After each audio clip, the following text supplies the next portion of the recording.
Everyone, it's Paul. My name is Alex. I'm senior associate at Austria. I pretty much can say confidently that we are almost dedicating right now like 100% of our time to needed questions around crypto assets, and most of our time also need questions around deregulation, licensing questions, and all that stuff. But also some questions that maybe are not on everyone's radar right at the beginning, at least not on our radar right away when we first read the MiCAR. So we have a bit of a catchy title, which we get cross-chain infrastructure under the regulatory lens. So talking about more technical infrastructure that's relevant for the industry and maybe falls into the regulatory scope, which we both see as a little bit problematic. Maybe to give some background information on that, introduction to layer 2 chains. So we have layer 1 and layer 2 chains that basically are kind of providing the whole infrastructure for the industry from a blockchain perspective. So layer 2 chains are built on top of a layer 1 chain that's supposed to be Ethereum right now, and they kind of try to solve this kind of commonly known blockchain trilemma, so that we can never solve all three kind of goals of the blockchain: decentralization, security, and scalability.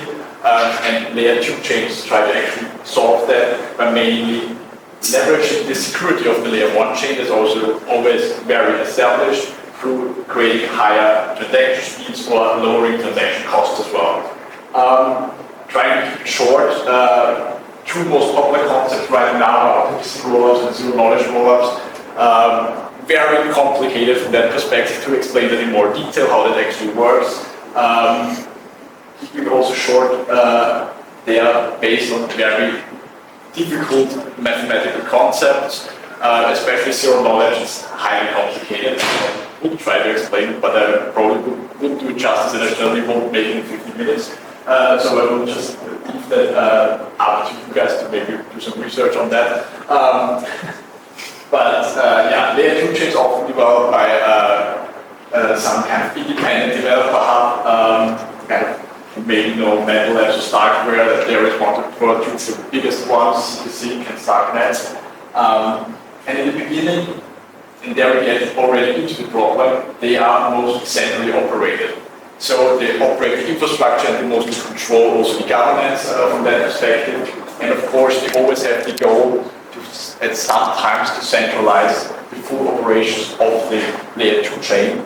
But in the end, that's a very exhausting process and very complicated to implement governance, get your own native token, build governance on that perspective, also decentralizes the operation of the chain, kind of staking mechanism that takes time, and almost always in the beginning, those chains are kind of operated in central, at least to some extent, central manner for some time. And then we get to the topic that's kind of the core matter of this presentation, bridges. Because of course, if I have a layer 1 and a layer 2, I kind of need and want this interoperability of both chains, and therefore I need a bridge that's also taking infrastructure component, talk about it a little bit more, to kind of have the possibility to connect those both infrastructures and also transfer assets between those both.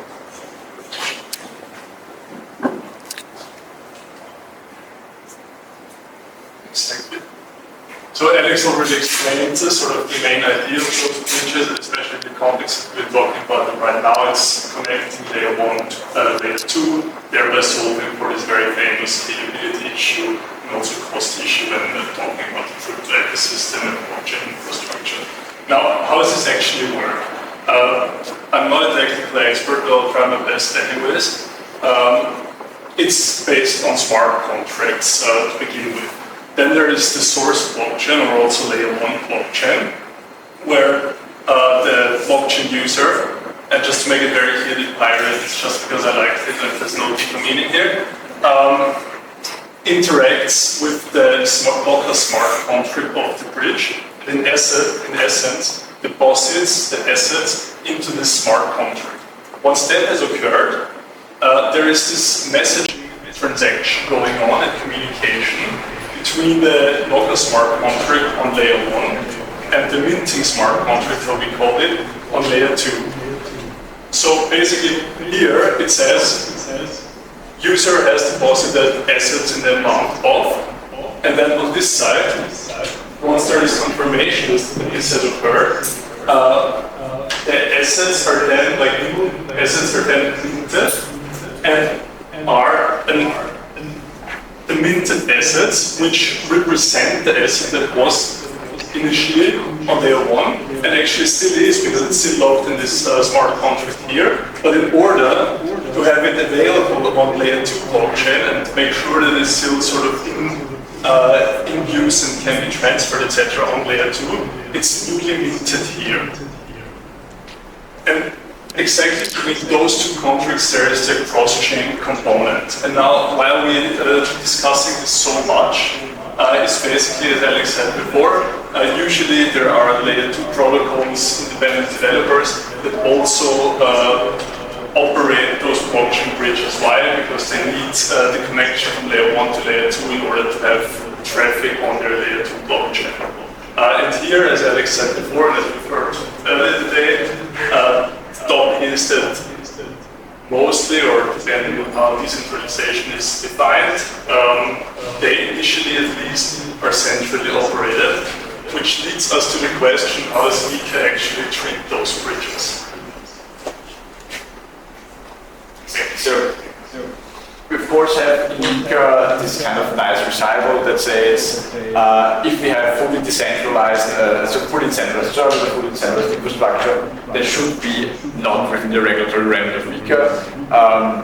That's all nice and good, but in the end, the big question, and at least we don't have a definitive answer, and I don't think, at least I don't believe anyone has yet, what is really fully decentralized and where can I really put that through decentralization and kind of insert that I don't fall under MiCAR.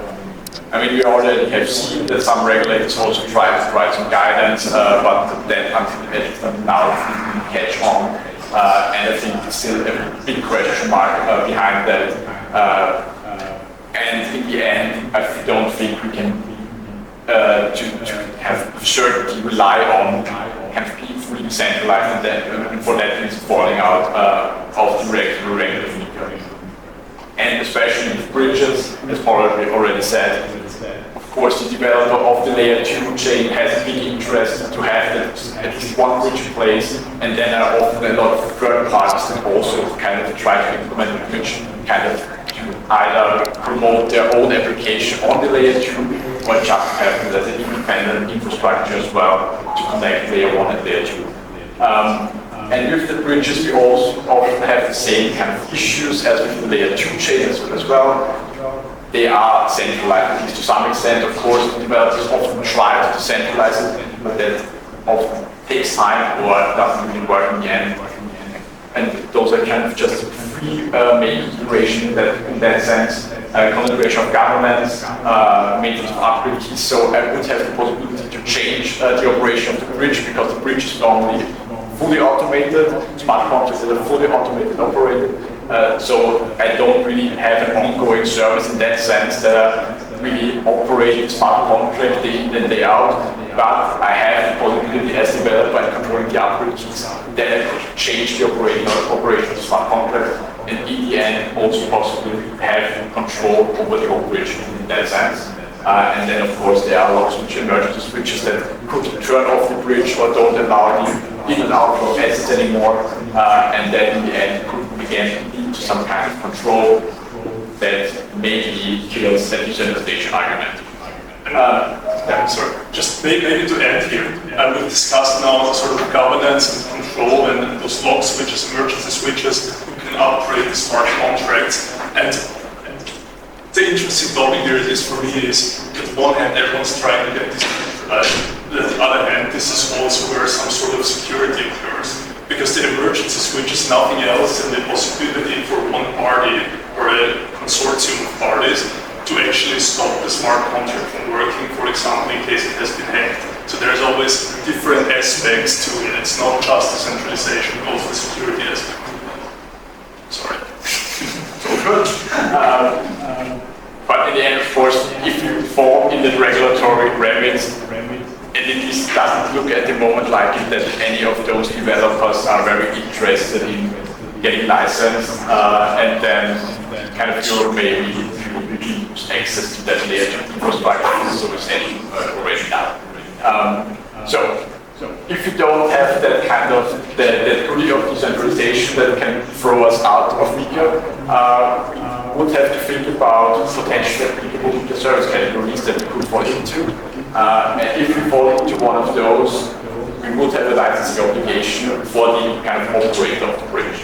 And at least from the conceptualization of those services on MiCAR, most likely it could be one of those three, custody and administration, maybe exchange services or the block transfer services. As we've already heard from Alexander on that, that's a kind of a catch-all, very broad category of the service that's kind of very easy to fall into if you operate kind of some blockchain infrastructure. So custody and administration, of course, we all have an understanding of what the service category means in the kind of traditional sense. But of course, if an operator controls a smart contract and somebody else deposits crypto assets or transfers crypto assets to the smart contract, and they are kept in there, also not really with the purpose of keeping custody of those, but to kind of have a layer 2 asset that shoots out on the other end, maybe that's custody, who knows? That question isn't answered completely. And if you control a smart contract, maybe the service provider in that sense.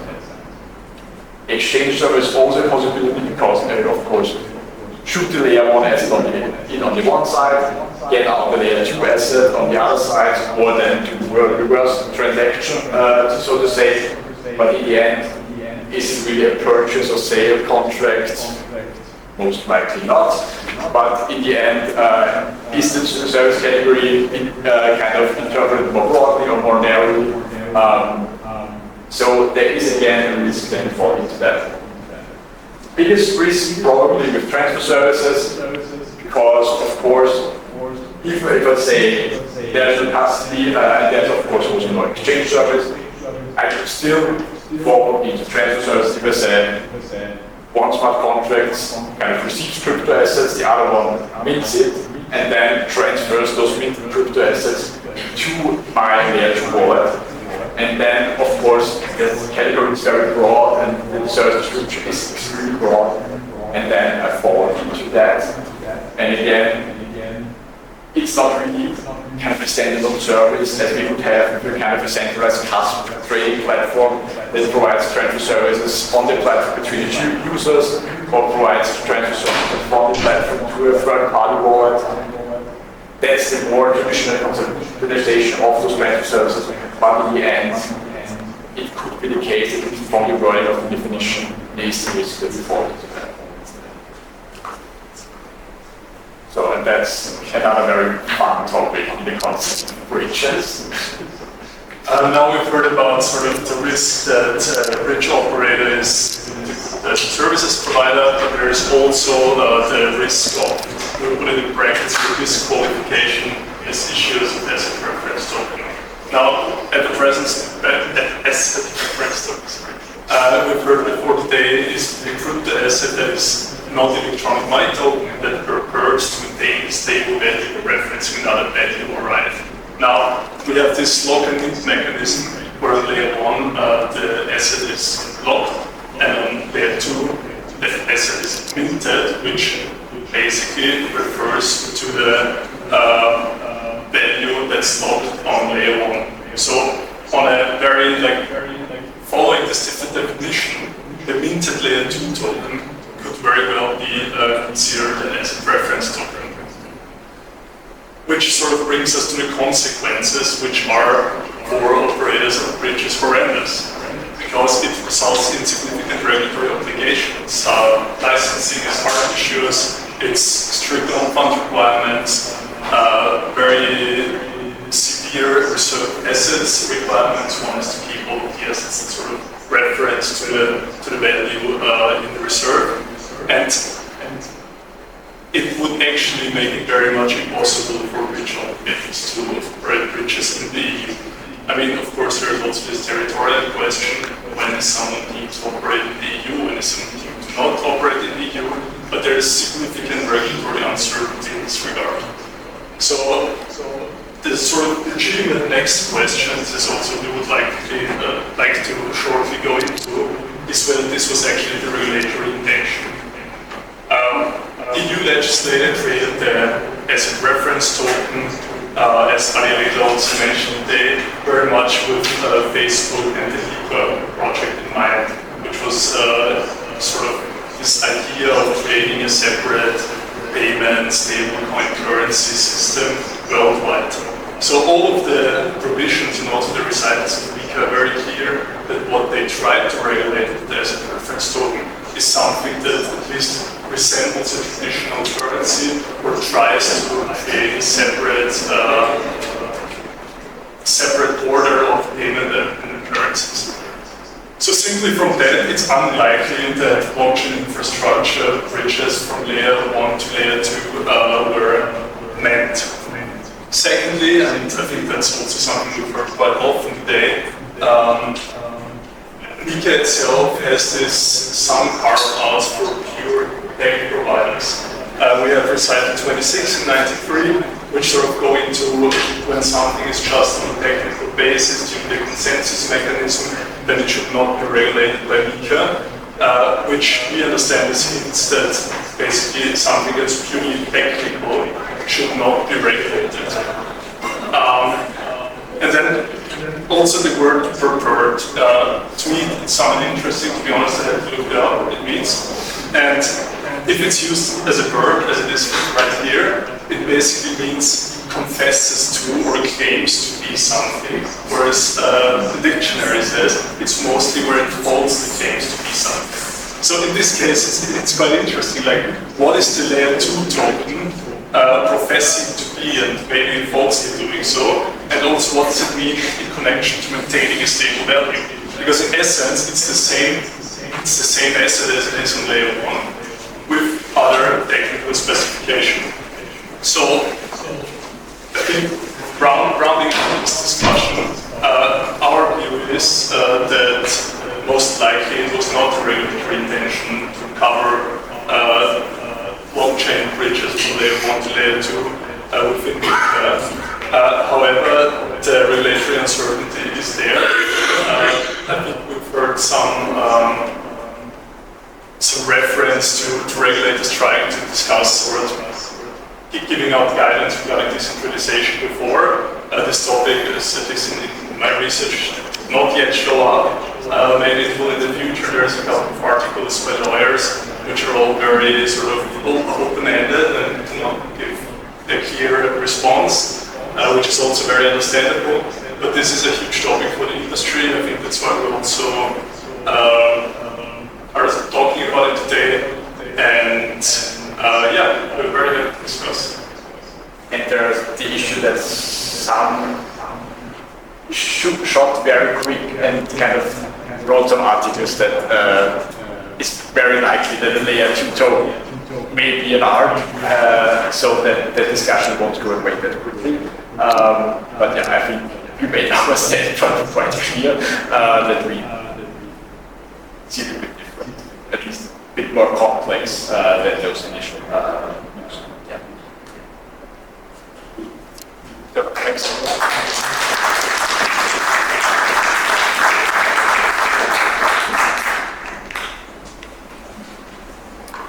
Any questions, or I mean, we are behind schedule, so. We are very behind the schedule, so it doesn't matter. If any questions, Maybe just one. yeah, sure. Whether for the definition of art, which I found quite interesting, but quite in your arguments that I was wondering whether it makes a difference in your implementation, whether a bridge is bidirectional in that sense, and whether there's only one directionality to the control question. Because I think from I'm alluding to the concept of referencing or the notion of referencing, and I think that could be another way out. I don't know if it applies to things. No, thank you for the question. Yes, I think it's very hard to say, but I agree in that sense that wherever it's two-sided, the whole meaning of the reserve is, etc. It's different. Because where it's two-sided, it's basically claim back, get back on day one blockchain or go down to layer two blockchain, and it's not what the asset reference token itself sort of likely means. But that's why I fully get the argument. I think it's hard. It's a good argument, but I'm not sure if it on a standalone basis really solves it. Other questions? Less arguments. I have a comment. Yeah. Because I also work on this decentralization issues and with some clients who work at also and some who really want to know where we are together.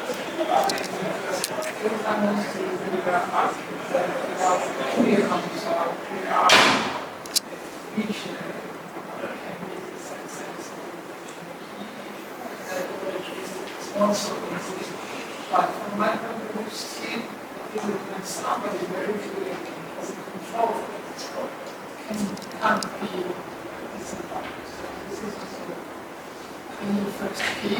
When you very clearly have control over it, it always comes to decentralization. But I completely agree from your perspective, step by step, how to share, how to access. What you must focus on. Yeah, no, we fully agree. It's also like who controls the keys, are there key shards, who holds them, how is it structured from a governance perspective. Those are all very complicated questions, and I feel like there's just not enough regulatory guidance at this point to easily do. Yeah, it starts and ends kind of decentralization in that context often with how governance is structured, because what we see, do really have a native token that kind of provide me with governance structure, but in the end, projects or chains then want to have keep some kind of control or some veto right, and then they have the Security Council or some other kinds of additional bodies that can maybe veto or have the sole right to propose new upgrades. And then is the question how have to structure that Security Council in the end to have that also decentralized, or is that enough to have control over it? Yeah, but I agree, it's just very complicated, and in the end we will likely need regulatory guidance to close this topic. Maybe just one last note too.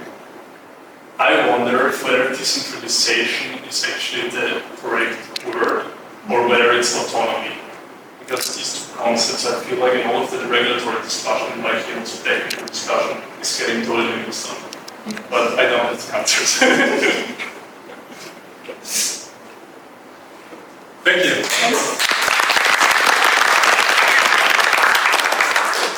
So thanks, Sana and